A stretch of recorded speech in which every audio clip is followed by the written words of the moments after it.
Boa noite. Boa noite.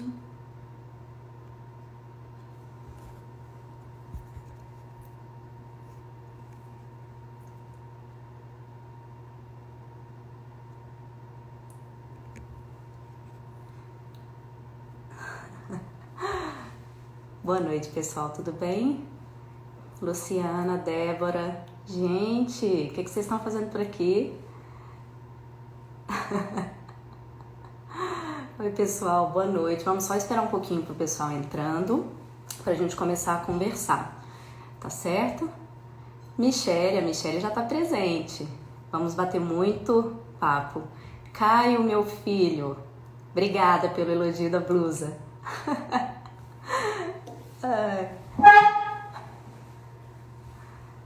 Amanda, um beijo, sempre presente. Obrigada. Obrigada, Juliana. Boa noite, Carlos. Tudo bem?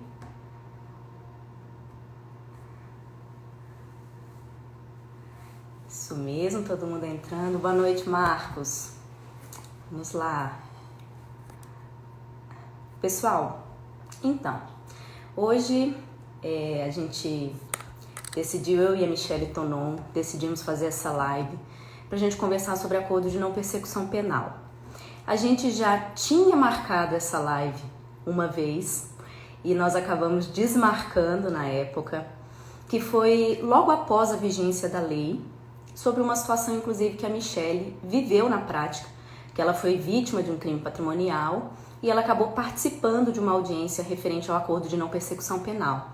Então, na época, a gente pensou em fazer a live, nós marcamos uma data, infelizmente, a gente teve alguns imprevistos que não deu pra gente conversar, mas hoje a gente conseguiu estar aqui presente, a gente vai conversar sobre pontos mais polêmicos do acordo de não persecução penal. Para você que não é da área, né, não trabalha com acordo de não persecução penal, não trabalha na parte criminal, eu vou fazer uma breve introdução assim que a Michele Tonon entrar. Eu vou falar um pouquinho do histórico do Instituto e depois nós vamos então seguir para os pontos polêmicos, tá bom? A Michele Tonon, ela é defensora pública aqui no Distrito Federal e nós damos aula na CPI Iuris, ela na parte de Direito Penal, a parte especial e legislação extravagante, e eu na parte de processo penal. Nós já fizemos algumas vezes audiência de custódia juntas, lá no núcleo de custódia aqui do DF. E como nós damos aula na CPI Iuris, a gente já viajou algumas vezes para alguns aulões presenciais, né? Saudade de uma aglomeração, saudade dos alunos, saudade de ir para aulões presenciais. Nós fomos para Goiânia, fomos para João Pessoa, inclusive fomos para Belém do Pará, que não foi uma noite, eu tenho certeza que ela nunca se esquece, porque a gente ficou num hotel próximo de uma festa que estava tendo, a gente simplesmente não dormiu a noite inteira e o nosso voo ainda era acho que 5, 6 horas da manhã, então a gente passou por essa situação. Então a gente tem muita história para aí das aulas, das custódias, a gente divide muito conteúdo. Então eu tenho um prazer imenso assim de ser amiga da Michele Tonon. A gente sempre se encontra, sempre conversa, sempre divide a nossa vivência criminal. Então eu vou chamá-la, vou pegar aqui, vou convidar a Michele para então a gente passar a conversar sobre o acordo de... Vamos ver aqui, já chamei a Michele. Vamos ver. Ah, Tudo boa bem? noite. Boa Então, noite. que prazer. Que Saudade. saudade. É, que saudade. A gente não pode mais se encontrar. Você tem que aparecer. Você tinha que sair um pouquinho da execução e aparecer lá no núcleo de audiência de Na custódia para a gente se ver custódia, um né? pouquinho. É. Pois é. Mas eu sempre comento isso com as pessoas. As pessoas me perguntam assim: ah, você está gostando da execução? Aí eu falo assim, gente, é muito bom, é desafiador a execução, é uma Sim, matéria muito específica. A gente está sim, aplicando agora direto o pacote sim. anticrime, mas eu sinto saudade de uma audiência. E na execução tem pouca Nossa. audiência, né? É assim, Então, é a uma. probleminha da execução é a falta da audiência. Não, lá no núcleo, só para todo mundo entender, as audiências de custódia estão suspensas, a gente só está colhendo a manifestação oral, mas que saudade de conversar com os É. apresentados, viu? De vê-los assim, de conversar. Mas, enfim, Michele, obrigada Obrigada por você ter aceitado que a gente Imagina. novamente tentasse conversar sobre o ANPP. Eu vou Uhum, fazer uma breve introdução só a respeito do Instituto mesmo. claro, Vou conceituar, colocar um contexto aqui e daqui a pouco a gente já começa a conversar, tá bom? Para claro. quem, pessoal, para quem não atua na esfera criminal ou ainda não teve a oportunidade de ler ou estudar todo o pacote anticrime, nós tivemos, então, a inclusão no Código de Processo Penal do artigo 28A, que traz, então, o Instituto do Acordo de Não Persecução Penal, que é mais uma forma de justiça criminal negocial. Então, os concurseiros que me assistem ou quem atua na prática criminal, está acostumado aí a estudar a transação penal, a estudar a suspensão condicional do processo. Então, nós temos mais um instituto, e é muito importante a gente conversar aqui com a Defensoria Pública, com uma defensora, porque é mais um instituto na estratégia defensiva. E a gente vai falar um pouquinho sobre isso. Então, o ANPP, o artigo, é apenas um artigo 28A, mas ele tem diversos incisos, diversos parágrafos, diversas questões interessantes para a gente conversar aqui hoje. E ele amplia a justiça criminal negocial, basicamente, porque enquanto na transação penal nós temos um instituto que se aplica só para o microsistema do juizado especial criminal, na suspensão condicional do processo a gente leva em consideração a pena mínima de 1 ano e acaba se aplicando para alguns crimes que estão na vara criminal comum, como receptação, furto simples. No acordo de não persecução penal a gente tem uma pena mínima inferior a 4 anos. E aí o legislador até que não foi legal com os concurseiros, porque assim, na suspensão condicional do processo é igual ou inferior a 1 ano, mas no acordo de não persecução penal é inferior a 4 anos. Ele não incluiu o igual. Se a pena mínima for igual ou superior, ele não pode firmar o acordo de não persecução penal. Mas com uma pena mínima de 4 anos, isso amplia demais. Porque com uma pena mínima de 4 anos, dizendo que eu aplico o acordo de não persecução penal numa fase pré-processual, nessa tratativa do Ministério Público com o investigado, com a defesa técnica, num crime sem violência nem grave ameaça, se a gente olhar o capítulo de crimes não violentos do Código Penal, a gente aplica em diversos delitos, né? Receptação, furto, nós mesmo nos furtos ali qualificados, então estelionato, a gente aplica em diversas situações, o que amplia muito o instituto negocial, que tem um lado muito bom, por conta que a gente sabe, né, da lotação, do estereótipo de quem foi preso, de quem cumpre pena e tudo isso mais, tem as suas vantagens.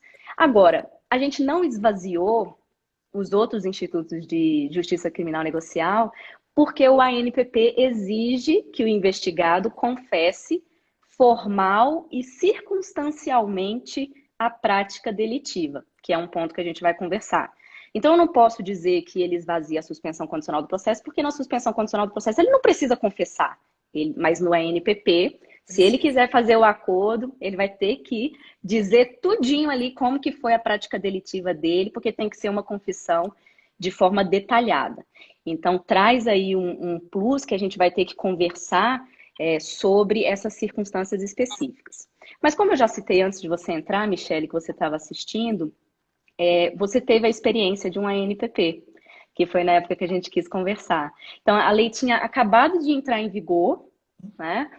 Tudo bem que não era novo o Instituto, porque, na verdade, o ANPP já estava previsto numa resolução do CNMP, a 181, só que, na prática, ele não tinha aplicabilidade nenhuma, porque tinham algumas ações de inconstitucionalidade propostas pela AMB, pela OAB, que apontavam algumas questões formais, algumas questões da resolução, e aí o Ministério Público preferia não aplicar. Inclusive, alguns ministérios públicos estaduais emitiram normas dizendo para os membros não aplicarem por conta da insegurança jurídica. Então, nós tivemos tudo isso.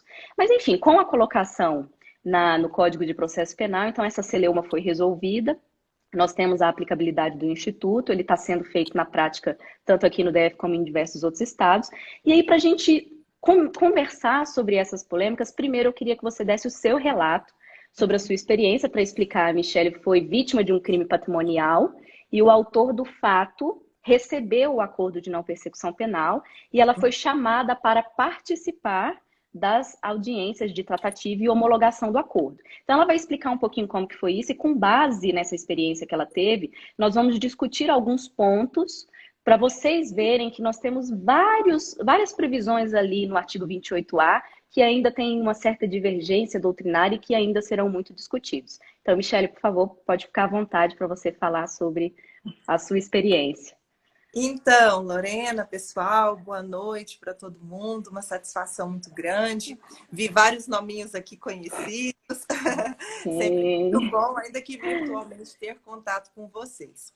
Então, a minha experiência com a NPP foi a seguinte: eu fui vítima de um furto e de um furto qualificado, um furto qualificado por abuso de confiança. Um exemplo que eu sempre dou nas aulas, né, do furto qualificado por abuso de confiança. E eu tenho uma obra num condomínio fechado de casas, né? E nessa obra existe um depósito com muitos materiais que vão ser empregados na obra, né? E por conta dessa situação de prevenção de dengue, da necessidade de sempre ter um funcionário ali do condomínio verificando se tinha focos de água parada, uma obra, então eu autorizava a entrada desses funcionários do condomínio lá. E um determinado dia, o síndico lá do condomínio entrou em contato comigo que haviam sido retirados boa parte dos materiais que estavam lá estocados no depósito. Se eu havia consentido, vendido ou permitido aquilo. E aí eu disse que não, que eu tinha permitido somente a entrada para fiscalização dessas coisas relativas a foco de dengue, limpeza do terreno, enfim. E aí, o que aconteceu foi que foi verificado, né, quem que foi o autor do crime, foi tudo filmado. E por ser um indivíduo primário de bons antecedentes, na fase ainda do inquérito policial, né, nós tivemos aí a entrada em vigor do pacote, né, em janeiro, e aconteceu essa audiência do ANPP logo no início de fevereiro. Né? Eu fiquei bastante surpresa, né, com até a celeridade que isso teve, né? Foi rápido, bem rápido. No dia anterior à audiência, um servidor público do Ministério Público aqui do Distrito Federal me ligou, se identificou e disse: olha, amanhã vai ser realizada uma audiência com o autor do fato. E como é um dano patrimonial, como na verdade foi um crime contra o patrimônio, né, um furto, e a senhora teve um prejuízo, o promotor gostaria que a senhora estivesse presente para verificar o valor do prejuízo e tentar um acordo com o autor do fato, né? E aí, então, eu consegui, enfim, me organizei, fui para a audiência. Chegando lá, eu notei, Lorena, isso foi, até eu compartilhei com você na época, né? Que estava todo mundo meio perdido. Ninguém sabia direito como agir, né? O Instituto havia acabado, então, de haver a previsão legal. A impressão que eu tive, né? Como eu já trabalhei no juizado especial, é que eu estava numa audiência de transação penal, né? Eu até cheguei a dar algumas dicas para o advogado do rapaz, porque ele não sabia muito bem o que estava acontecendo ali, e aí eu expliquei: olha, ele tem que confessar, é um dos pressupostos, né, do acordo, que ele confesse, porque ele estava um pouco relutante em confessar. E aí, então, eu não me opus a participar da audiência, me questionaram se eu teria algum tipo de constrangimento em participar. Eu falei: não, estou acostumada, né? Eu, como vítima, é a primeira vez, mas eu não tenho nenhum problema, não tenho nada contra a pessoa, né? Então, eu não me oponho a participar. E aí, então, estavam na audiência a magistrada, o membro do Ministério Público, o autor do fato, acompanhado de um advogado, né? Foi um advogado da Fundação de Assistência Judiciária. Ele chegou sem um advogado lá, e como eu sou defensora pública, os colegas se sentiram não muito à vontade para defender. Eu vejo que não teria problema nenhum, sabe? mas sendo um colega, eu não teria problemas, mas os colegas não Sim. se sentiram confortáveis, até porque eu tinha trabalhado com alguns deles ali, que trabalhavam ali naquele núcleo. Então, foi nomeada a assistência judiciária da OAB e eu estava lá presente. Começou, o promotor explicou o que seria o instituto. O rapaz negou, a princípio negou os fatos. E É, aí, é. e aí, e aí foi nesse momento que o advogado dele interviu e falou assim: não, ele vai aceitar o acordo, ele vai aceitar. E eu falei: não, gente, para tudo, não é assim. Eu já estava dando pitaco na audiência. Mas fato é que, para resumir a história toda, né? Eu aceitei um valor de indenização, que não foi um valor que repara todos os danos que eu tive. Eu pude contabilizar os danos, foram até expressivos, mas eu aceitei, tendo em conta ali a situação e de que possivelmente eu não recuperaria nada de qualquer forma, né? Eu aceitei aquele acordo parcelado e ficou combinado dele fazer esses depósitos na minha conta março, abril e maio deste ano, né? Como eu já esperava, nem depósito foi feito. O acordo já foi integralmente descumprido. Então, Entendi. a partir disso, você já vai ter assim, muitos elementos para trabalhar, né, Sim. Lorena? No meu caso, né? Nós tivemos aí um ANPP que parecia uma audiência de transação penal, em que o indivíduo não confessou circunstanciadamente, mas que o advogado Sim. insistiu para que ele aceitasse, ele Sim. aceitou. O que ficou assim da fala dele, que não foi exatamente o que constou na ata, foi: eu não fiz tudo isso aí, não, mas vou aceitar para me livrar do problema. Então, Entendi. e eu aceitei a reparação do dano parcelada, mas não recebi nenhum valor, então o acordo foi descumprido. Eu ainda não recebi nenhuma intimação sobre o descumprimento do acordo. O promotor havia me orientado a que eu entrasse em contato com o MP para comunicar sobre os depósitos, mas em meio a essa pandemia, acredito eu que tá tudo suspenso, então eu não fiz essa comunicação e também não fui intimada, eles não verificaram isso, eu não fui intimada ainda. Então vamos aguardar, né, as cenas dos próximos capítulos quanto ao meu ANPP, mas eu acredito que vai ter uma pessoa denunciada em breve. Infelizmente, não era da minha vontade, por mim resolvi. Pelo menos a sua experiência já no início de vigência da lei permitiu que a gente conversasse sobre alguns pontos importantes aqui na live. Sim. Né? Começando Caso então, prático, Michele. estudo de Sim, caso. um estudo de caso. Começando então, assim, você me falou que a fase com que o acordo foi feito foi na fase da investigação. Ainda estava na fase da investigação. E Sim. quanto a isso, assim, não há celeuma nenhuma, porque a própria lei, no artigo 28A, ela diz que ela usa a expressão investigado para receber o acordo de não persecução penal. Agora, nós temos uma discussão no que se refere ao direito intertemporal, né, a aplicabilidade do ANPP nas ações em curso e para os já condenados. Então, aqueles que ainda respondem a uma ação penal, se fazem jus ou não ao ANPP, e aqueles que já condenados com um título condenatório, com uma sentença penal condenatória sendo executada na execução penal, se seria possível o ANPP. E aí é até interessante essa discussão também, porque você está atuando na execução penal, então a gente já pode vincular na prática também, se nessa fase de execução penal você já viu alguma coisa nesse sentido, ou se você já fez algum pedido para a aplicação do ANPP a um condenado. Então, qual que é a sua opinião sobre essa questão da aplicabilidade do acordo na ação penal e para os já condenados? Então, Lorena, eu vejo o ANPP com uma natureza eminentemente processual, né?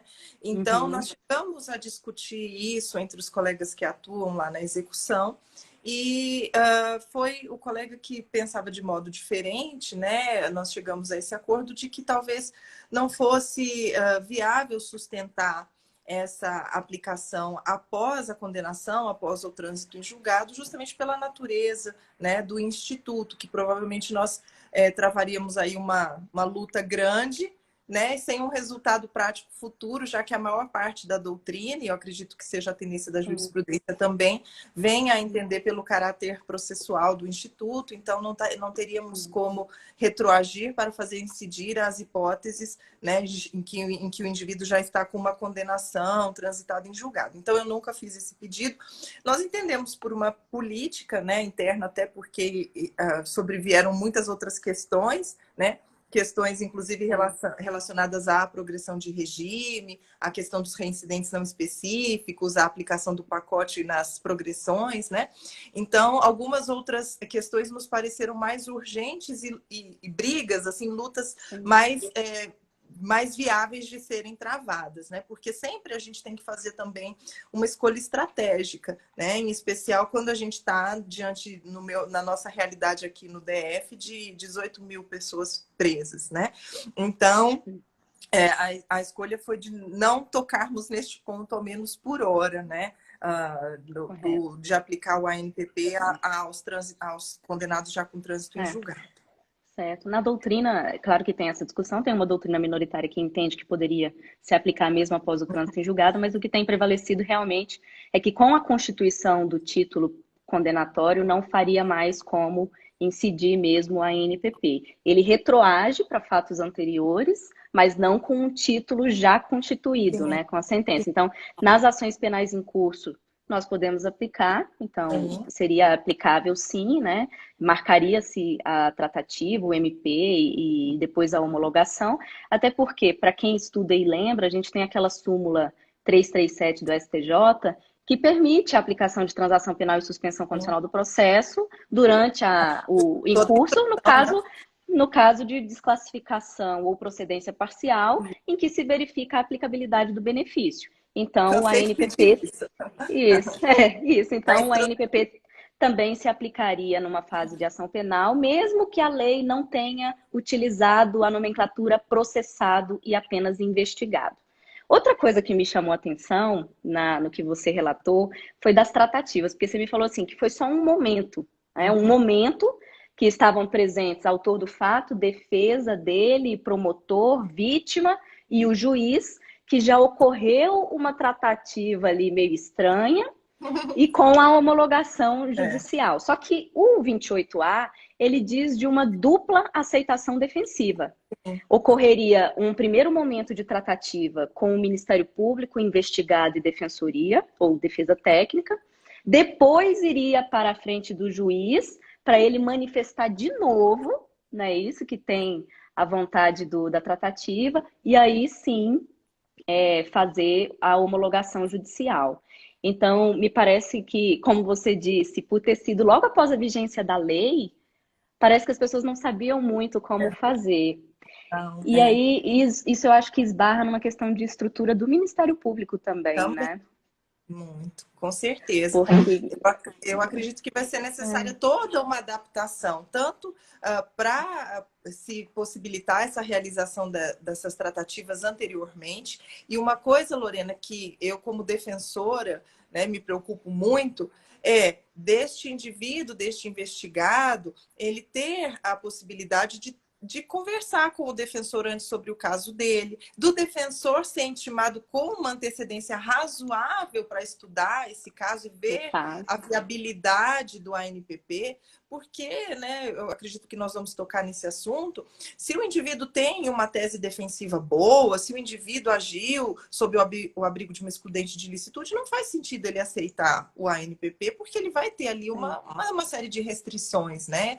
Então, é uma questão estratégica, a defesa tem que discutir isso em algum momento.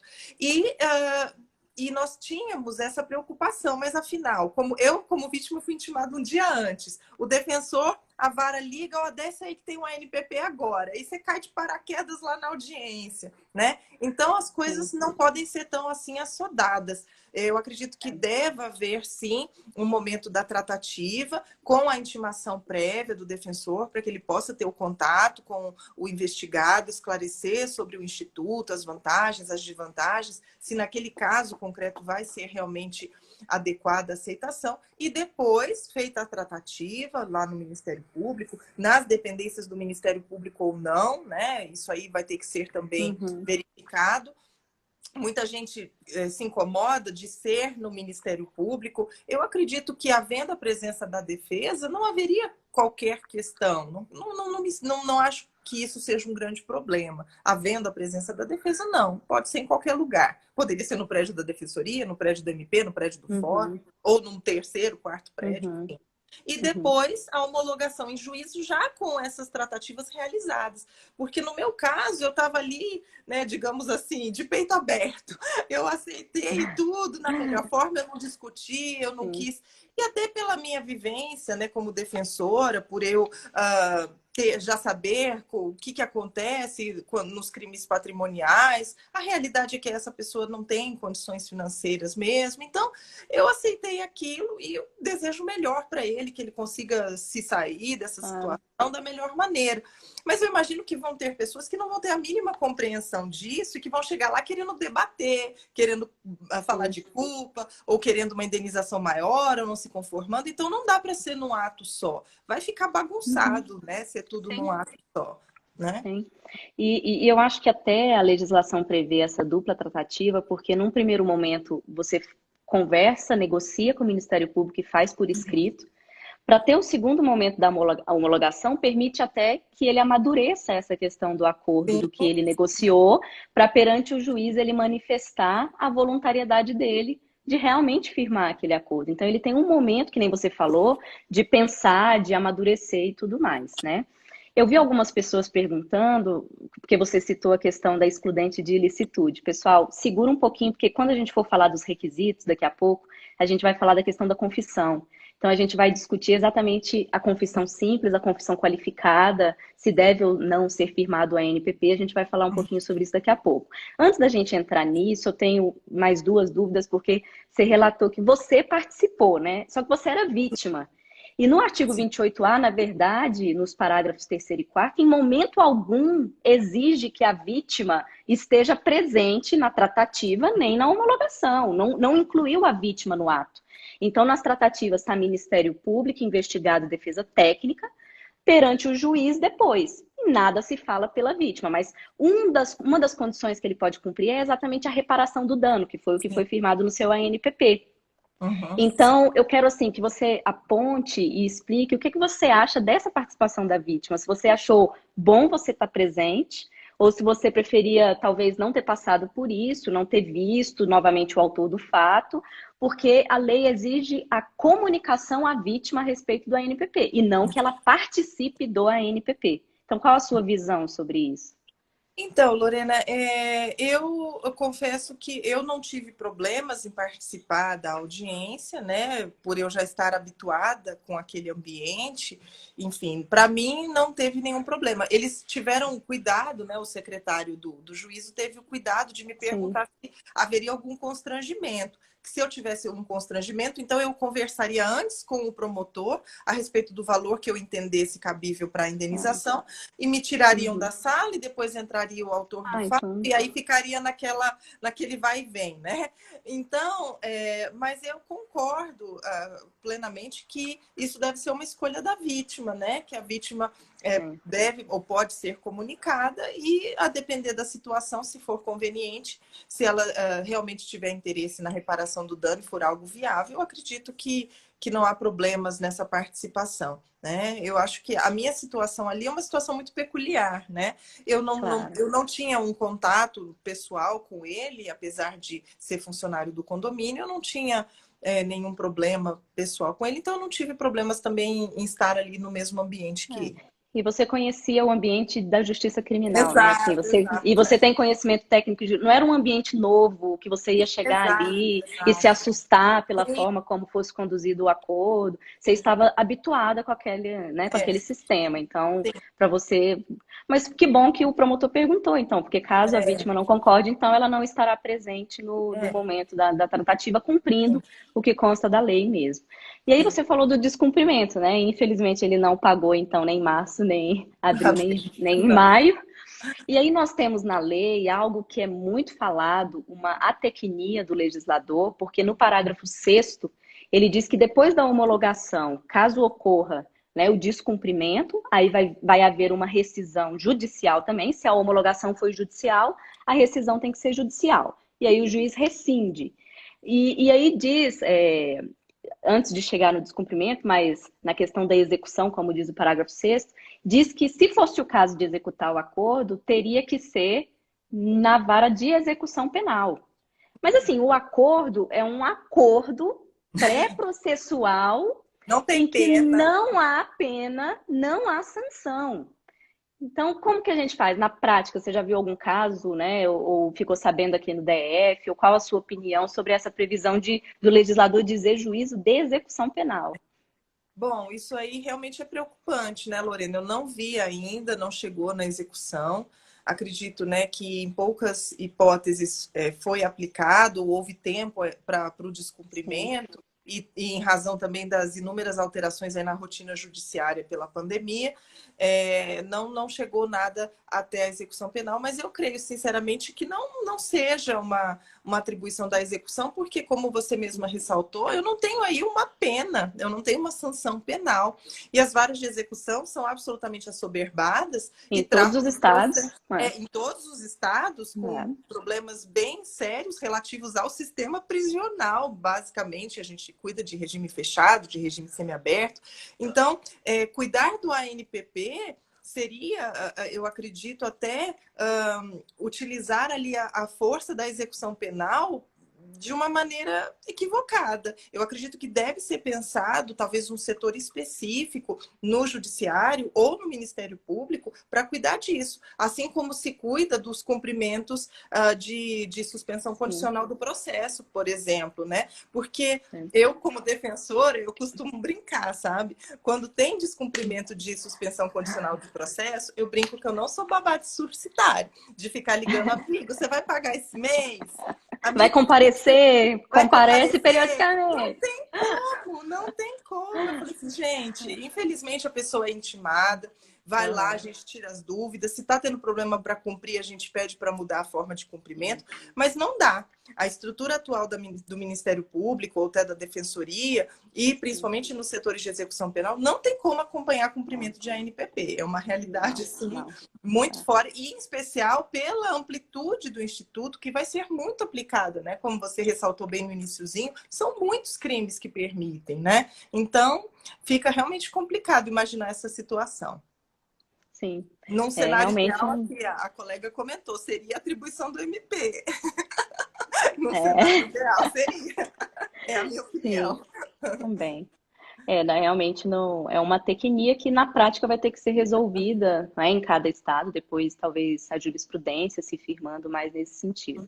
Uma coisa, agora indo para um ponto que foi muito perguntado por vários alunos quando comentaram no nosso post a respeito dessa live, e foi a coisa que mais me chamou a atenção quando você relatou para mim a sua experiência, né?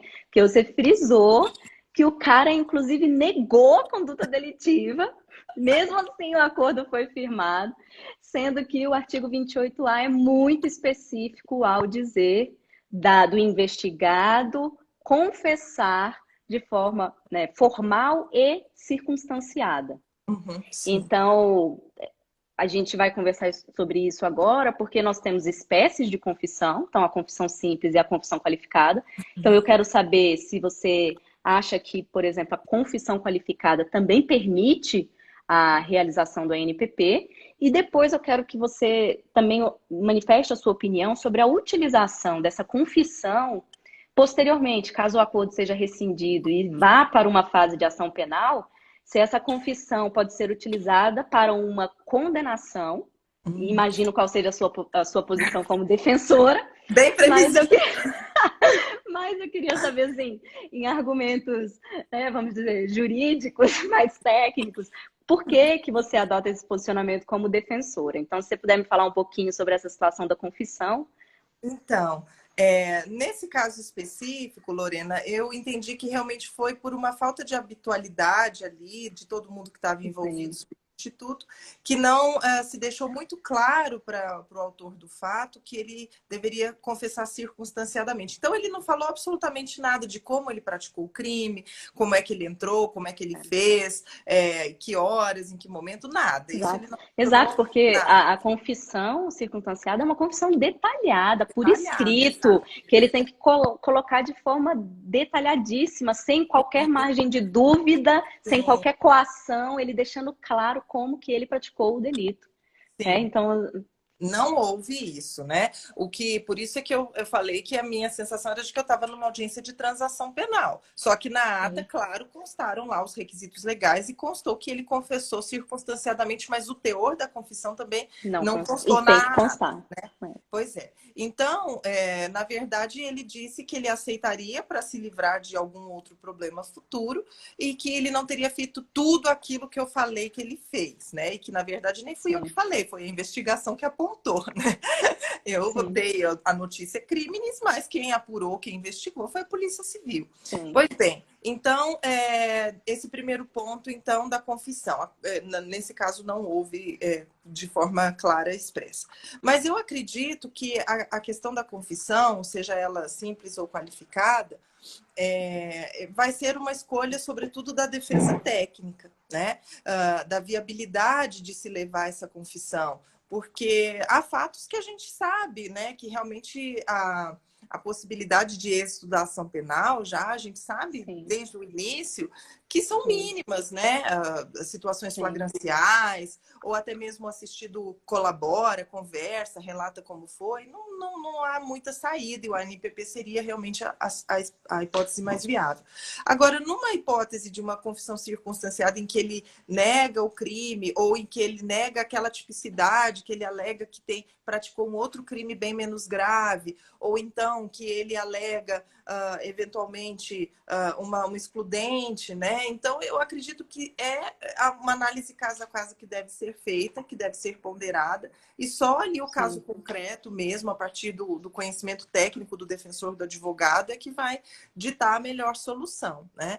Mas, em princípio, eu vejo com uma certa reserva a questão da confissão qualificada, porque, apesar dela poder ser utilizada para o convencimento do magistrado, tem que atenuar a pena, em verdade a Isso, pessoa está, né, dizendo que ela não cometeu exatamente aquele fato isso. criminoso, ou que ela É. cometeu um diferente, ou que, né, não há crime simplesmente no entendimento dela. Porque a grande questão da divergência doutrinária a respeito da confissão qualificada é porque exatamente ele está colocando uma causa para retirar a responsabilidade dele, né? Então, se por um lado, para aqueles que defendem a confissão qualificada como possível de aplicar o NPP, eles justificam exatamente nisso. Não, mas espera, o STJ permite a confissão qualificada para fins de condenação, permite a confissão qualificada para fins de incidência da atenuante na segunda fase da dosimetria. Então, por que não compreender a confissão qualificada como uma base para firmar o ANPP? Essa é uma primeira corrente. Agora, a segunda corrente vai no que você falou. Na verdade, a confissão qualificada, ele não está confessando, ele está querendo ser inocentado. Né? Uhum. Ele não está assumindo culpa na confissão qualificada. Porque ele fala assim, eu pratiquei o furto, mas eu pratiquei o furto com uma excludente de estado de necessidade. Ele não está querendo dizer que ele é culpado pelo furto, ele está querendo se isentar e dizer, não, eu quero ser inocentado nesse furto. Então, não é uma confissão em si. Então, nós temos essas duas hipóteses, né, essas duas correntes na doutrina apontando exatamente isso. Não sei como vai ficar na prática. A gente ainda não tem tantos casos. Veio a pandemia e não foi tão possível aplicar tanto a NPP, né? A gente está dando preferência a outros institutos no direito penal nesse momento, mas acaba ficando essas duas correntes. Mas avançando então, vamos supor que foi feita lá o acordo, vamos supor que ele tinha, na verdade, confessado de forma detalhada, era uma confissão simples para não ter dúvida, foi de modo escrito, constou lá no relato dele toda a confissão. Olá, Valentina, Olá, Valentina, cadê? vem me dar um beijinho de boa Oi, noite. tudo bem? Ô, Valentina, dá tchau, dá oi para os nossos espectadores. Ela disse que a professora Lorena é a professora mais legal, porque deixa ela aparecer na live. Tchau. Então, voltando. E aí, Michele, vamos supor que ele confessou da forma simples, detalhada, por escrito tudo, e aí foi rescindido e vai ter uma ação penal agora. E aí a gente chega no ponto, então, de utilização ou não dessa confissão na ação penal para fins, inclusive, condenatórios. O que que você acha a respeito disso? Ah, totalmente inviável, né, Lorena? Totalmente inviável, porque o momento processual ali é totalmente distinto, né? Eu Nós concordo. estamos ali numa fase pré-processual, né? Não estamos ali sob o abrigo das garantias que nós temos no curso da ação penal, do processo penal propriamente dito, né? Então, eu vejo de uma forma muito problemática. E vejo também que pode haver, claro, uma certa contaminação do juízo, né? Se o mesmo juízo que participou da tratativa do ANPP depois for o responsável pela instrução e for responsável pela prolação da sentença, né? Nós temos aí uma questão também a se considerar. Então, para mim, não tem como utilizar essa confissão, ela é feita com um propósito totalmente distinto, inclusive diante da possibilidade do indivíduo se retratar, né? Dessa confissão. Então, vejo realmente com muita preocupação esse aspecto. Sim. A gente tem a figura do juiz das garantias, né? Ela tá suspensa a eficácia, ela resolveria um pontinho que você citou, porque aí Exato. O ANPP seria firmado e homologado, seria homologado pelo juiz das garantias, Sim, seria exato. outro juiz que vai julgar o caso. Esse Exato. ponto estaria resolvido. Mas mesmo assim, eu concordo com você, assim, uma confissão pré-processual em nada se assemelha a uma confissão numa fase da ação penal com todos os princípios constitucionais que nós temos, principalmente do contraditório e da ampla defesa, que sequer incidem numa fase de investigação. Tudo bem que vão estar as partes ali, mas enfim. E outra coisa, a confissão não é e nunca vai ser uma prova irrefutável. A gente sabe que ele pode confessar na fase da ação penal, inclusive no interrogatório, e sequer ser condenado, porque há uma análise de provas, né? Mas Não é mesmo que isolado, ele né? Não é suficiente. e mesmo que ele confesse na fase pré-processual, ele pode se retratar. O código prevê a possibilidade de retratação. Então, ele poderia confessar para receber o acordo, rescindiu o acordo, chegou no momento da ação penal, ele se retratou da confissão. Não vejo problema algum, Exato. processualmente falando, não há problema algum. Né? Exato.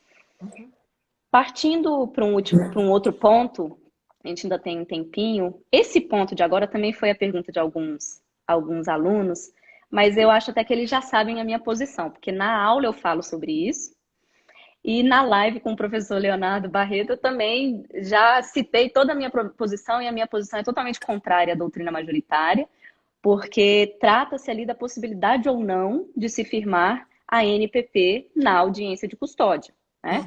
E por que tem essa celeuma? E, na verdade, a maioria entende que se permite. Porque, apesar de não estar no 28A do Código de Processo Penal, na resolução 181 lá do CNMP, prevê a possibilidade do ANPP ser firmado na audiência de custódia. Então, esses todos doutrinadores que nós estamos acostumados no processo penal escrevem a respeito da possibilidade. Mas eu que vivencio a prática da audiência de custódia, eu não consigo ver possibilidade alguma de um ANPP ser firmado, Lorena do Contra, de um ANPP ser firmado Ela está na acompanhada. não soltando contra, sim, pode falar, não soltando contra. Então, eu tenho sérias dúvidas e tenho meus argumentos. Mas eu queria ouvir os seus. O que você acha a respeito disso? Lorena, a custódia é um momento tão delicado, né? Eu sempre que eu fui fazer custódia, eu me lembro que eu fui fazer custódia assim no comecinho, lá no TJ, quando ainda ela era lá no prédio mesmo, lá não era no prédio da polícia. Sim. Aquela carceragem abarrotada de gente. Sim. E aquele pessoal descalço, sujo, embriagado, mal cheiroso. A pessoa acabou de ser presa em flagrante. A pessoa não tem estrutura emocional para nada. Você vai conversar, e eu converso ali tete a tete com eles, com um vidrinho na frente. A pessoa às vezes não está sabendo nem o que ela está fazendo ali, o que aconteceu. Ela comunicou à família, ela não sabe se ela vai ficar presa um dia, um mês, um ano, 10 anos. Então, é um momento em que eu, como defensor, eu penso naquele ser humano. Ok, ele foi preso em flagrante, possivelmente ele cometeu um crime, possivelmente. Mas Sim, essa pessoa está numa condição para ali refletir sobre uma tratativa, para decidir se é o melhor caminho ou não, se ele vai contratar um advogado, se ele vai conversar com o defensor público, se aquele crime aconteceu daquela forma, se ele tem alguma forma de provar a inocência dele, se ele tem testemunhas, se ele tem documentos, enfim, N possibilidades, né? Então, sim, eu vejo com muitas reservas, muitas mesmo, a possibilidade do ANPP na custódia, e porque nós estaríamos, de certa forma, também desvirtuando a finalidade básica dessa audiência, que é você verificar a regularidade da prisão, você verificar se a pessoa sofreu algum tipo de abuso, de tortura, né? Enfim. Então, eu sinceramente não vejo a menor viabilidade nisso. O defensor público ou advogado, o advogado, talvez, porque tem ali um contato talvez um pouco maior. Mas o defensor, como eu, que chego lá para atender numa manhã 20, 25 custodiados, como é que eu vou debater o caso de cada um, ler de forma pormenorizada cada PF, perguntar, você tem testemunha disso, mas olha só isso aqui, vamos falar com fulano e esse documento. Não tem condições, não tem. Eu precisaria ali de 2 horas com cada um deles e olhe lá. Então... Sinceramente, eu acho que seria uma tremenda violação dos direitos destes indivíduos ali. Seriam praticamente forçados a fazer esse acordo, né? Porque a pessoa quer se livrar, a pessoa quer sair. E aí o argumento principal vai ser esse, ó. Você assinando isso aqui, você sai, cara. Você não vai ficar preso. Se você não assinar, talvez você fique preso. E aí? Né? sim, Então... sim. E é exatamente isso. Assim, quem aponta pela possibilidade vai muito em consideração em critérios de celeridade e economia processual, né? Ali de já aproveitar o momento, aproveitar que está todo mundo reunido, já vai tudo no mesmo ato. Mas considerando, e aí tocando no ponto que você falou, considerando que eu estou falando de um acordo, olha a terminologia, acordo. Como que eu vou negociar, como que eu vou ter liberdade de negociação, se eu estou sob a tutela do Estado, e quem vai firmar o acordo comigo é alguém do Estado, Ministério Público, que se a gente ler o artigo 28A, existe uma discricionariedade enorme na formulação das condições, ele vai ter autonomia de vontade, ele vai ter essa voluntariedade de falar assim, não, isso eu não aceito, vamos negociar de outro jeito, com medo do promotor virar e falar assim, não, então eu não vou oferecer não, eu vou me manifestar pela sua prisão. Vamos supor assim, né? Então, assim, como que misturaria esse ato? Faria a custódia, depois tentaria o acordo, ele já estaria solto? Então, eu vejo uma complicação, e como é o juiz das garantias que vai firmar, e em regra no momento da investigação, não precisa misturar. Deixa ele sair, deixa decidir as finalidades da custódia, depois marca-se outra oportunidade para essa conversa, ele já vai estar mais calmo, né? Vai ter... Assim, não vai precisar estar sob pressão, não vai estar sob pressão, e aí o acordo vai existir efetivamente um acordo, né? Assim, vamos dizer assim. E aí nós também não teríamos espaço para dupla aceitação defensiva, para as tratativas. Seria tudo ali muito assodado num contexto só, porque a gente sabe da realidade, Lorena. A gente não lida com 2, 3 casos por dia. São dezenas. Então, como é que você vai conseguir individualizar uma situação? E eu vejo isso. Eu acho que é o que me torna assim, defensora, é um pouquinho disso. É não olhar só o processo, não olhar só uma pessoa. É olhar ali uma história, uma família, todo um contexto, né? Então, eu sinceramente, não tem argumento de celeridade que me convença nesse ponto, sabe? Podem existir, eventualmente, outros argumentos, mas não um argumento de celeridade, nem um argumento de se aproveitar ali o momento, porque depois não vai encontrar mais essa pessoa, não vai ser difícil de intimar e blá blá blá. Não. Mas aí só complementando, eu sou tão indignada com esse posicionamento, porque eu sou do contra, né? Como foi falado.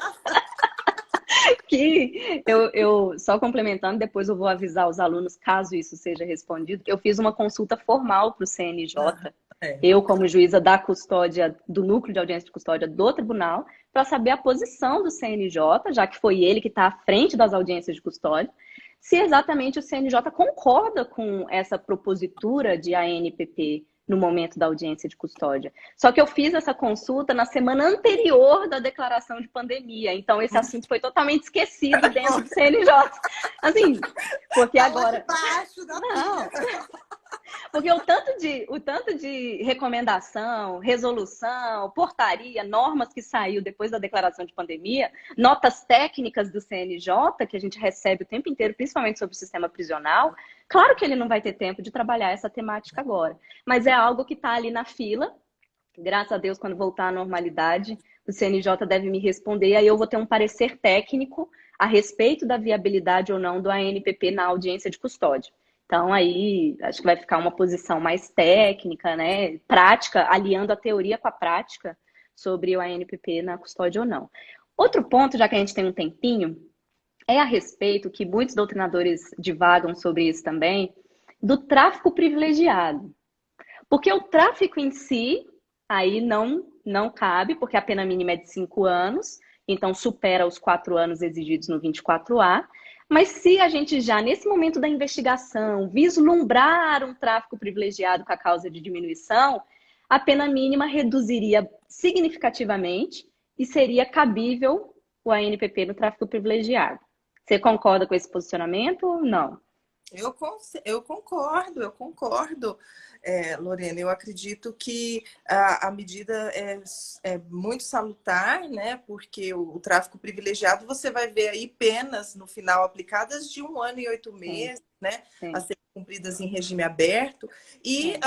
E ademais, a gente tem essa possibilidade já de verificar os requisitos do tráfico privilegiado a partir da FAP, do indivíduo. Você já tem condições de verificar se vai fazer jus ao tráfico privilegiado ou não. Não é um simples exercício, assim, de, como alguns dizem, de futurologia. Não é, né? Você tem ali elementos concretos ali no momento da sentença, você sabe. Em muitos casos, né, a gente sabe também, eu atuei o ano passado numa vara de entorpecentes, a maior parte dos casos de tráfico privilegiado, né, nós vamos ver ali mulheres, pequenas quantidades de entorpecentes, muitas tentando ingressar no sistema prisional para pagar a dívida dos maridos, dos companheiros, né? Então, são situações que eu acredito ser totalmente recomendável o ANPP. Né? É claro que para as hipóteses graves de tráfico, não tem o menor cabimento, mas para o tráfico privilegiado, sim. E não cair naquela discricionariedade, né? Porque a gente tem uma cláusula ali, uma discricionariedade, né? Que pode ser considerado insuficiente para a reprovação, né? Do delito, mas eu acredito que para o tráfico privilegiado deva, sim, ser aplicado. Essa é a minha opinião, né? Como defensor e por ter atuado na vara de entorpecentes muitas vezes. E na prática, você sabe como está sendo? Assim, os colegas te falaram alguma coisa? Eu acredito que está variando um pouco do entendimento do promotor por conta dessa abertura, dessa discricionariedade quanto à reprovação, né? Alguns entendem que a conduta é muito mais grave, outros já veem com uma certa relativização. E o que a gente observa também é que, na verdade, no tráfico privilegiado existe muito aquela figura do usuário que está alimentando o vício, né? Vendendo para alimentar o próprio vício. Essa questão das drogas é uma questão, acho que renderia umas 500 lives. Dá para a gente fazer uma live sobre a lei de drogas, assim, para falar. Porque é muito... Entrando. A Luciana Trindade, vou até falar, foi o que eu até comentei. A Luciana Trindade, ela falou que nas entorpecentes alguns promotores estão pedindo. Na semana passada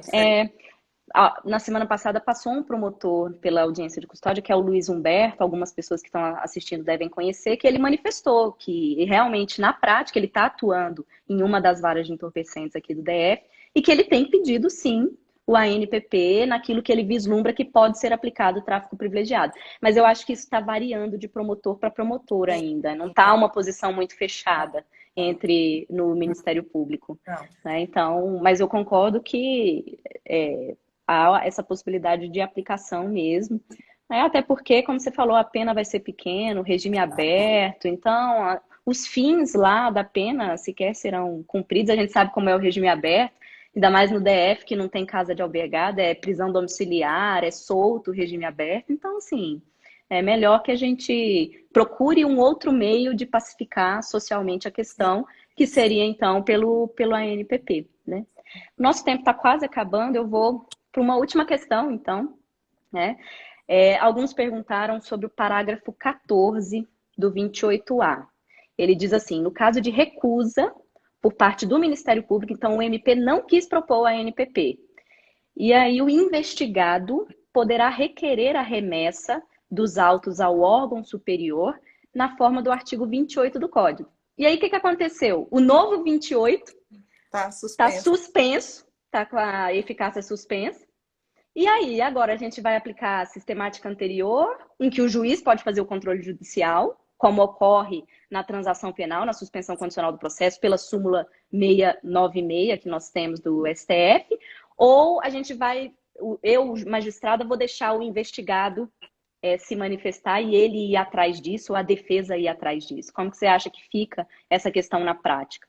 Então, Lorena, diante da suspensão da nova redação do 28, eu acredito que deva passar ainda pelo controle judicial, né? Nós voltamos à sistemática antiga, né?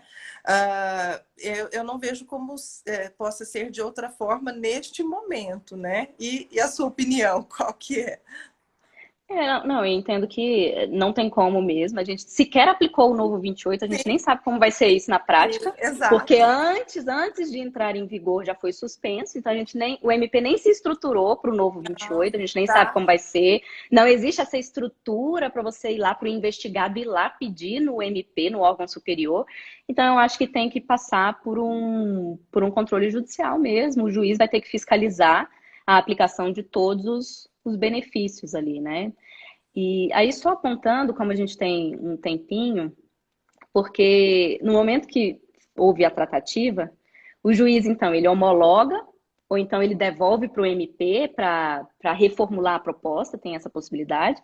E aí tem um novo artigo no CPP também, que está lá no recurso em sentido estrito, lá no RESE, dizendo que o juiz pode recusar a homologação do acordo de não persecução penal.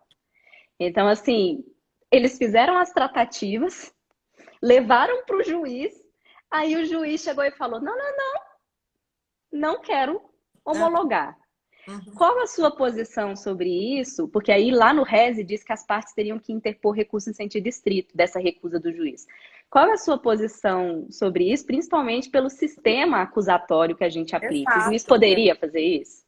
Lorena, muito Então, complicado, né? Eu acredito que podem acontecer, né? Não descarto essa situação de existirem ali tratativas um tanto quanto, digamos assim, que não atendam exatamente o interesse do investigado, alguma ilegalidade, algum problema muito grave, muito sério.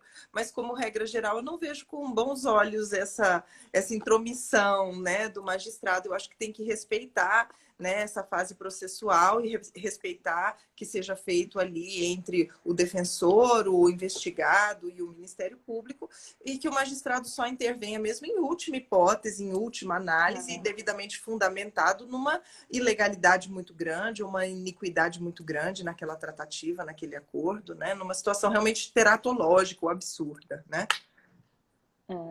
porque aí alguns defendem que essa previsão do 581, inciso 15, que é do recurso em sentido estrito, deveria, na verdade, ser a aplicação do 28. Então, se o juiz não quiser homologar também, que ele coloque para o órgão de instância superior do MP analisar a questão. Sim.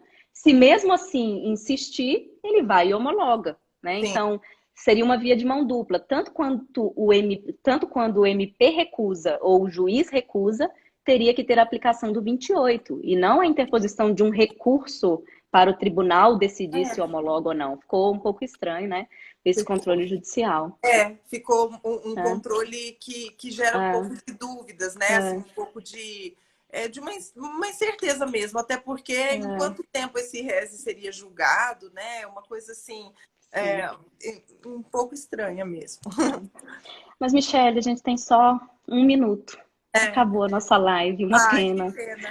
Mandar um beijo aí para todo mundo. Ó, o Igor tá mandando um beijo, muito querido. A Caroline mandando um beijo. A Carol. O Todo Caio. mundo. O Caio. Tava todo... Muitos Obrigada, colegas que a pessoal. gente acaba encontrando na prática criminal daqui, fora nossos alunos queridos que sempre participam das lives e que a gente agradece muito a presença de vocês. Teve muita gente aqui na nossa live hoje, Sim. então foi muito bacana mesmo. E, Michele, semana que vem a gente tem que marcar de lei de execução penal. Vai ser bom, hein? Ah, essa vai ser boa. Você vai trazer os modelos, vai mostrar os modelos pra gente de Nossa como Senhora, que você está aplicando na execução penal. eu Então, vai durmo ser e muito acordo bacana. pensando em pacote de crime, em 50%, 60%, 40%, 20%. Mas é isso, Essa tem sido a minha Michele. vida. Ah, obrigada. Obrigada, Espero eu, Lorena. vê-la em Prazer. pouco tempo Se Deus presencialmente. A gente quiser. Se continua tiver. conversando.